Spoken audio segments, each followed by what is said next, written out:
First டைமாக வீட்டில் brownie try பண்ணியிருக்கோம். எப்படி வந்திருக்குன்னு பார்க்கலாமா? அதுக்கு first 1 cup dark chocolate, 3/4 cup பட்டரை டபுள் பாயிலிங் மெத்தடில் நல்லா மெல்ட் பண்ணி எடுத்துக்கலாம். இப்போ அதை ஒரு மிக்சிங் பவுலில் சேர்த்துக்கலாம். அது கூட 2 முட்டையை ஒன்றா உடச்சி ஊற்றி நல்லா கலக்கி வச்சுக்கலாம். இப்போ அதே மெஷரிங் கப்பில் 1 கப்புக்கு ஜீனியை பவுடர் பண்ணி சேர்த்துக்கலாம். அப்படியும் சேர்த்துக்கலாம். சேர்த்துட்டு நல்லா கலக்கிக்கலாம். இப்போ அதில் கொஞ்சமாக vanilla essence, 2 table spoon cocoa powder சேர்த்துக்கலாம். இப்போ அது கூட 1 கப் மைதா மாவையும் சேர்த்து நல்லா கலக்கிக்கலாம். இன்கேஸ் ரொம்ப திக்காக இருக்குன்னா நீங்கள் கொஞ்சமாக அதில் மில்க் ஆட் பண்ணி அதை நல்லா கலக்கிக்கலாம். என்கிட்ட பேக்கிங் பேன் இல்லை, ஸோ நான் வீட்டில் இருக்க ஒரு பவுலே யூஸ் பண்ணியிருக்கேன்.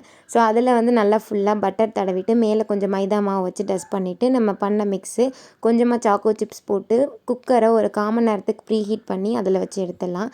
ஒரு அரை மணி நேரம் கழித்து ஓப்பன் பண்ணி பார்த்தோம் அப்படின்னா கொஞ்சம் நல்லா வந்திருந்தது உப்பி. ஒரு 80% டேஸ்ட் அப்படியே இருந்தது. பட் நான் இன்னொரு வாட்டி ட்ரை பண்ணி கரெக்டான மெஷர்மெண்ட்டோட இன்னொரு வீடியோ போடுறேன். டாட்டா, பாய்.